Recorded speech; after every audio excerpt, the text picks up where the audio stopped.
और हमारा कैमरामैन कुछ मैं बोलता हूँ लो वीडियो तो बनाओ। अरे मैं पकड़ रहा हूँ ना, तुम खड़ा हो, खड़ा हो, खड़ा हो, खड़ा हो, खड़ा हो, वीडियो बन रही है। खड़ा हो, खड़ा हो। अरे यार लो यार आप पेरी चली गई। एक बढ़िया से ले लेंगे। अरे ठीक एक है। बढ़िया से वीडियो बनाऊंगा, दाढ़ी वाड़ी बना के आऊंगा, जब वीडियो बना लेने।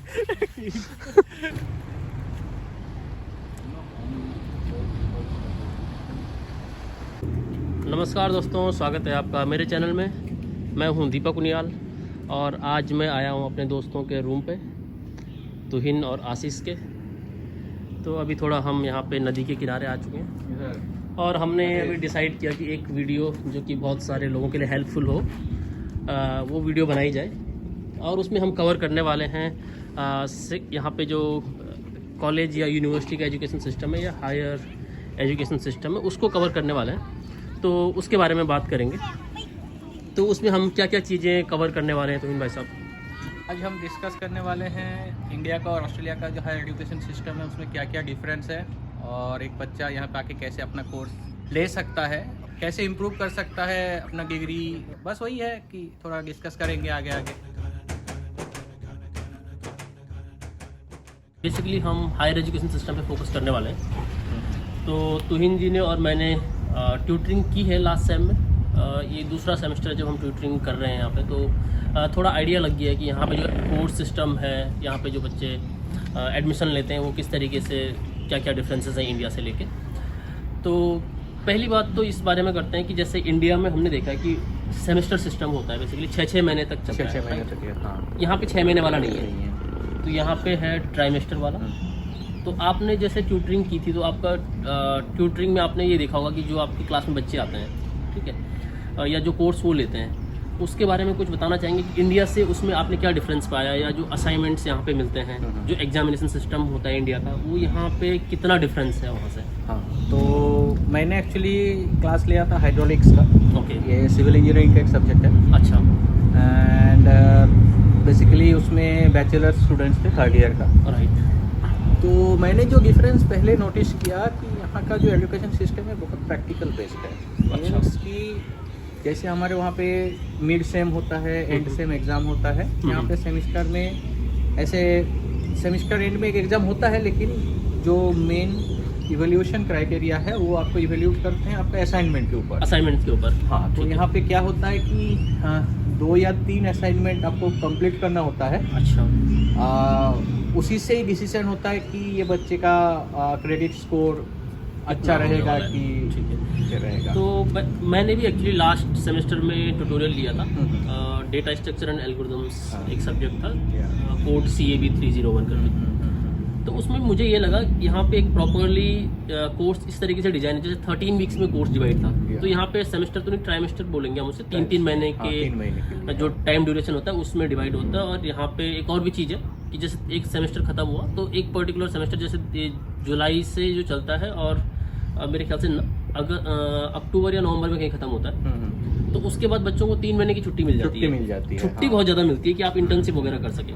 और अभी जो फिर उसके बाद जब फेब से स्टार्ट होता है, मार्च से स्टार्ट होता है, जून तक चलता है, फिर जून के बाद छुट्टी मिलती है, 1 महीने की मिलती है, लेकिन इस टाइम पे 1 महीने की, 1.5 महीना रहता है वहाँ पे। तो मैंने कोर्स में ये देखा कि 13 वीक्स का जो कोर्स डिजाइन था वो प्रॉपरली इस तरीके से डिजाइन था कि 1 वीक का 1 वीक में खत्म करना ही करना है, ठीक है। और उसके बाद 2 वीक के बाद या 3 वीक के बाद या 4 वीक के बाद जो भी उन्होंने डिसाइड किया होता है सब्जेक्ट के हिसाब से, उस पर वो असाइनमेंट बेस्ड रखते हैं। जैसे अपना 4 वीक के बाद था, हाँ, फिर एक और 4 वीक के बाद, फिर एक और 3 वीक के बाद था।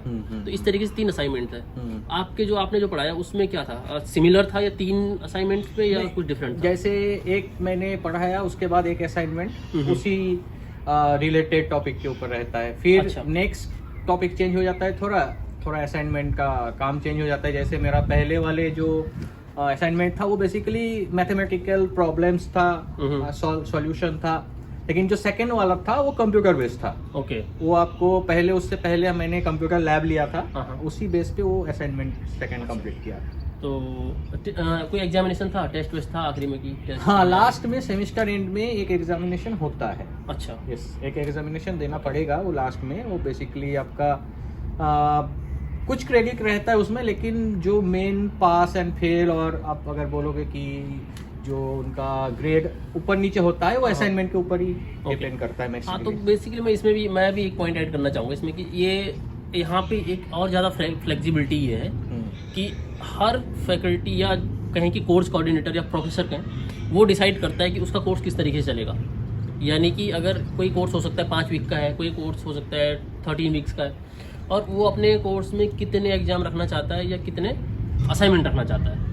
तो जैसे मेरे जिस कोर्स को मैंने पढ़ाया उसमें 3 असाइनमेंट थे, हाँ। 3 असेसमेंट थे, कोई एग्ज़ाम था ही नहीं। और यहाँ पे अभी मैं एक और ट्यूटोरियल ले रहा हूँ, उसमें 5 वीक का कोर्स है, उसमें एक असेसमेंट है सिर्फ और एक एग्जाम है। तो डिपेंड करता है फैकल्टी पे भी कितने एग्जाम रखना चाहते हैं और कितने वो असाइनमेंट्स रखना चाहते हैं। तो वो उसी के हिसाब से इक्वली डिवाइड कर लेते हैं। जैसे कि उन्होंने 30% कर दिया, या 30, जैसे मेरे जो 3 असाइनमेंट थे उसमें 30 और 40% भी उन्होंने डिवाइड किया था। उसके बेसिस पे क्रेडिट स्कोर एंड ऑल ये सब देते हैं। तो ये भी एक बात है। तो एक और क्वेश्चन मैं पूछना चाहता हूँ आपसे, मतलब मैं भी अपने थॉट्स उसमें रखूँगा। जैसे इंडिया में आपने देखा कि बेसिकली एग्जामिनेशन सिस्टम चलता है, 6 महीने का सेमेस्टर होता है या 5 महीने का सेमेस्टर होता है, उसमें एक मिड सेम होता है जो कि 1.5 या 2 घंटे का एग्जाम होता है, और फिर एंड में जाके 3 घंटे का एंड सेम हो जाता है, और इतने में काम खत्म हो जाता है जनरली। ऐसा नहीं है कि असाइनमेंट्स नहीं मिलते हैं, मैं ये नहीं कहूँगा असाइनमेंट्स नहीं मिलते, बट इतनी ज़्यादा सीरियसनेस नहीं होती है जैसा कि मैं कहूँ यहाँ पे है। तो आपको क्या लगता है कि एग्जामिनेशन वाला सिस्टम जो हम इंडिया में फॉलो कर रहे हैं और यहाँ पे जो असेसमेंट वाला जो सिस्टम है, इनमें से आपको क्या लगता है कौन सा बेटर है? बहुत अच्छा सवाल किया आपने। तो मैंने जो क्लास लिया हूँ उसके बेसिस पे मैं बोल सकता हूँ कि यहाँ पे जो एजुकेशन सिस्टम है उसमें क्या है कि बच्चे को ऊपर थोड़ा सा ज़्यादा एक्सपोजर मिलता है। मीन्स कि अगर आप असाइनमेंट कर रहे हो, ये असाइनमेंट ऐसे डिज़ाइन है कि आपको पढ़ के करना पड़ेगा। आप ऐसा नहीं है किसी का कॉपी कर सकते हो, क्योंकि यहाँ पे आप कॉपी, यहाँ पे क्राइम है ऑस्ट्रेलिया में। तो वो जो असाइनमेंट सबमिट करोगे वो एक्चुअली सॉफ्टवेयर के थ्रू टेस्ट होके ही जो चेक करके उनके पास जाएगा। कैनवास सिस्टम यूज होता है, तो कैनवास पे इन्होंने टर्निटिन यूज किया हुआ है, के थ्रू वो चेक होके ही जाएगा। तो आप किसी का कॉपी कर नहीं सकते हो। अभी एक है जिसका थोड़ा बैक भी आ गया है, अभी जानते हैं उसको, तो $5,000 का उसको $4,500 का नुकसान हो गया है, दोबारा से टेस्ट देना पड़ेगा। तो इसमें इस बारे में भी बात करेंगे थोड़ा। तो हाँ, जो बता रहा था, तो इंडिया में क्या है कि आप अगर सेमेस्टर एग्जाम में क्या होता है कि बच्चे एक दिन मैक्सिमम 2 दिन 3 दिन पहले रात को पढ़ लेते हैं, जाके एग्जाम दे देते हैं, बस पास तो पास, अच्छा नंबर आया तो अच्छा नंबर आया, नहीं आया तो नहीं आया। लेकिन यहाँ पे ये है कि बच्चे को लिटरली सिखाया जाता है कि कैसे करने होता है चीज़ें, कैसे प्रैक्टिकली, थ्योरी कैसे प्रैक्टिकल में काम करता है। एंड सबसे बड़ी बात है कि ये असाइनमेंट आप एक दिन में कर नहीं सकते हो, इसको आपको थोड़ा सोचना पड़ेगा, आपको प्रैक्टिकल बेस में जाना पड़ेगा, आपको क्लास में अटेंड करना पड़ेगा, तभी आप ये कर पाओगे कि कैसे होता है। तो इसमें होता ही है कि बच्चे सीखते थोड़ा ज़्यादा है और अच्छा है, मुझे तो अच्छा लगा। मुझे भी, मेरा भी थोड़ा इसी प्रकार का थॉट प्रोसेस है इसमें कि जो हम एग्जामिनेशन सिस्टम देखते हैं, तो बेसिकली एग्जामिनेशन सिस्टम में आपके ऊपर एक दिन का प्रेशर होता है, या मान लीजिए 2 दिन आपने एग्जाम की तैयारी की, एक एग्जाम में एक सब्जेक्ट की बात कर रहा हूँ, तो उसमें आपके पास इतना प्रेशर होता है, ठीक है। उस प्रेशर में आपने एक 1.5 घंटे का एग्जाम दिया, 3 घंटे का एग्जाम दिया, तो उसके बाद आपका काम खत्म हो गया। बट इसमें आपको एक देखा जाए, अगर प्रेशर की भी बात की जाए, तो अगर आपके पास 15 दिन की डेडलाइन है, तो 15 दिन का प्रेशर आपके ऊपर है कि आपको एग्जाम उस तरीके से क्लियर करना है, और बहुत ही सीरियसनेस के साथ उसका असेसमेंट का जो चेकिंग होती है वो होती है। फिर जो यहाँ पे कैनवास सिस्टम है उसमें आप असाइनमेंट अपलोड करते हैं, तो उस पर प्लेगरिज्म भी बहुत स्ट्रिक्टली चेक होता है। एकदम। और अगर आपने एक सब्जेक्ट फेल कर लिया, तो इंटरनेशनल स्टूडेंट के लिए फीस बहुत ज़्यादा है, तो उनके लिए आई थिंक पर सब्जेक्ट 13 वीक्स का सब्जेक्ट है, तो लगभग $4,000 या $4,500 इतना ज़्यादा लग जाता है अगर आपने फेल कर लिया, तो वो भी एक बहुत बड़ी और प्रॉब्लम है। बच्चे बेसिक फेल करते हैं क्योंकि वो कॉपी करते हैं। हाँ, कॉपी करने वाले फेल कर जाते हैं। यहाँ पे ये सिस्टम है कि आप कॉपी नहीं कर सकते हो, जो भी करना है आपका अगर थोड़ा खराब है तो आप खुद ही करना पड़ेगा वो चीज़। तो ये वन ऑफ द बहुत इम्पोर्टेंट क्राइटेरिया है यहाँ के एजुकेशन सिस्टम का। और दूसरा एक और चीज़ पे बात कर सकते हैं, जैसे कि हम देखते हैं इंडिया में, मैं IIT वगैरह मैंने देखा कि ठीक है, वहाँ पे 2 या 2.5 महीने की कई बार छुट्टियाँ मिल जाती हैं, ठीक है। तो 2-2.5 महीने की छुट्टी मिलने के बाद क्या होता है, इंटर्नशिप का मौका स्टूडेंट्स को मिल जाता है। लेकिन यहाँ पे मैंने देखा है हर बार एक सेमेस्टर खत्म हुआ 3 महीने की छुट्टी, अगला सेमेस्टर खत्म, ये सेमेस्टर या ट्राइमेस्टर, मैं लूज टर्म यूज कर रहा हूँ, बट ट्राइमेस्टर कहेंगे तो 3 महीने की छुट्टी एक बार मिलती है, फिर एक बार 1 महीने की छुट्टी मिल जाती है, वीकेंड पे छुट्टी रहती है, और हर दिन भी बच्चा साथ में, जैसे यहाँ पे इंटरनेशनल स्टूडेंट के लिए स्पेसिफिकली 24 आवर्स वर्क कर सकते हैं पर वीक। तो एक चीज़ ये भी मतलब बहुत ही डिफरेंट है वहाँ से और यहाँ में। वहाँ पे बहुत ज़्यादा बच्चे, मोस्टली बच्चे जॉब नहीं कर पाते हैं या कहें कि अपने जॉब्स अवेलेबल नहीं, ये भी कह सकते हैं। बट यहाँ पे बच्चे अपनी फीस भी साथ साथ में 100% ना निकाल पाए, एटलीस्ट 50% तो निकाल सकते हैं मुझे लगता है, इतना अगर 2 साल या 4 साल का जो भी कोर्स कर रहे हैं उसके दौरान। तो ये भी एक मुझे काफ़ी अच्छा सिस्टम यहाँ पे थोड़ा सा ये फ्लेक्सिबल है एजुकेशन सिस्टम कि आप खुद जॉब करके अपना गुजारा कर सकते हो। राइट। चाहे आपका मान रहा हूँ कि सेमिस्टर फीस थोड़ा ज़्यादा ही है, तो वो तो आपको थोड़ा सा जब आप आ रहे हो तो थोड़ा मैनेज करना ही पड़ेगा। तो लेकिन आपका जो डेली एक्सपेंसेस है, मंथली एक्सपेंसेस है, ये आप निकाल सकते हो। और कोई जो इंटरनेशनल स्टूडेंट्स मान लीजिए इंडिया से आ रहे हैं उनके लिए कोई सजेशन आपका? सजेशन यही है कि थोड़ा देख के कोर्स डिसाइड करो। ऐसा ना हो कि आके आपको लगा कि अभी चेंज कर लूँ, क्योंकि अभी इस चीज़ में ऑस्ट्रेलियन गवर्नमेंट बहुत स्ट्रिक्ट हो गया है कि आप आके ही कोर्स चेंज जो कर रहे हैं उसको वो लोग एक्चुअली ट्रैक कर रहे हैं कि ये आके चेंज क्यों किया, रीज़न क्या है। और अगर उसको जेन्युइन रीज़न नहीं लगा, हाँ उनका तो इसमें ये भी है कि आप कोर्स जो चेंज कर रहे हैं वो मान लीजिए आप डाउनग्रेड नहीं कर सकते आप। अगर आप सिमिलर उसमें जा रहे हैं, जैसे कि सिमिलर लेवल का कोर्स ले रहे हैं या किसी कॉलेज में भी जा रहे हैं, वो चेंज कर सकते हैं, बट आपको डाउनग्रेड कोर्स नहीं करना है। और इमिग्रेशन को भी इन्फॉर्म करना है। आप देख के ही कोर्स लो कि वीजा के लिए आप दिखा रहे हो कि आप एक अच्छे यूनिवर्सिटी में जा रही हो, टॉप आप मान चलिए टॉप 100 QS रैंक की यूनिवर्सिटी में, और आके फिर एक छोटे कॉलेज में एडमिशन ले रहे हो। वो भी बच्चे इसलिए करते हैं कि फीस उसकी काफी कम होती है, लेकिन ऑस्ट्रेलियन गवर्नमेंट इसमें अब ट्रैक काफी ट्रैक कर रही है, स्ट्रिक्टली एक्शन ले रही है। राइट, ये भी एक इम्पोर्टेंट पॉइंट है। और एक इस बात से मुझे एक और बात याद आती है, मैं अभी किसी से बात कर रहा था किसी कोर्स रिलेटेड, कोई स्टूडेंट यहाँ पे एडमिशन कोई कोर्स लिया, उसने मास्टर्स इन बिजनेस का कोई कोर्स लिया। तो मैंने उनसे बात की थी कि यार आपको कोई स्कोप वगैरह का इसके बारे में पता है, इस कोर्स के स्कोप के बारे में जानते हैं कि किसी और को लेना चाहिए, किसी और को मतलब आप सजेस्ट करेंगे नहीं करेंगे? तो उस स्टूडेंट ने मुझसे कहा कि यार सजेस्ट करने का मुझे नहीं पता, क्योंकि मुझे स्कोप का नहीं पता है, मुझे तो एजेंट ने सजेस्ट किया, मैंने ले लिया बस। तो इस तरीके के स्टूडेंट्स भी हैं जिनको ये नहीं पता एक्चुअली कि मैं ये कोर्स क्यों ले रहा हूँ। तो मे बी उनको फ्यूचर में उस कोर्स से सिर्फ उनका एंट्री पॉइंट बन रहा है ऑस्ट्रेलिया के लिए, उनका कोर्स में ऐसा कोई इंटरेस्ट नहीं कि उनको उससे कोई जॉब करनी है, मे बी उनको बिजनेस करना है या कुछ और वर्क करना है, बट वो एक एंट्री लेना चाहते हैं ऑस्ट्रेलिया के अंदर। तो कोई भी कोर्स मिल जाए जो उनको वीज़ा दे पा रहा है बस।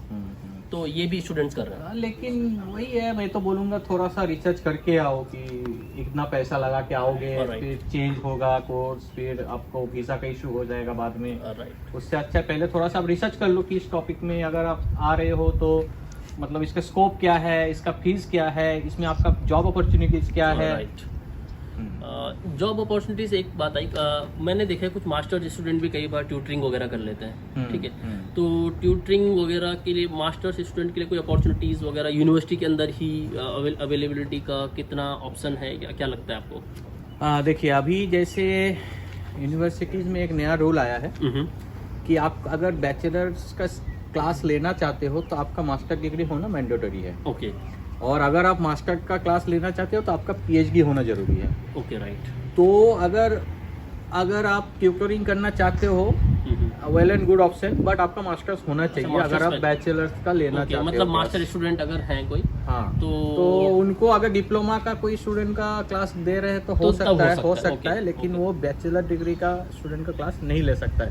ये रूल जस्ट अभी आया है, तो अब ये देखना पड़ेगा कि कौन कौन का यूनिवर्सिटी फॉलो कर रहा है। लेकिन QUT में तो अभी आया है। हाँ, लेकिन मुझे लग रहा है कि अपकमिंग डेज में ये हर एक जगह फॉलो हो जाएगा ऐसा।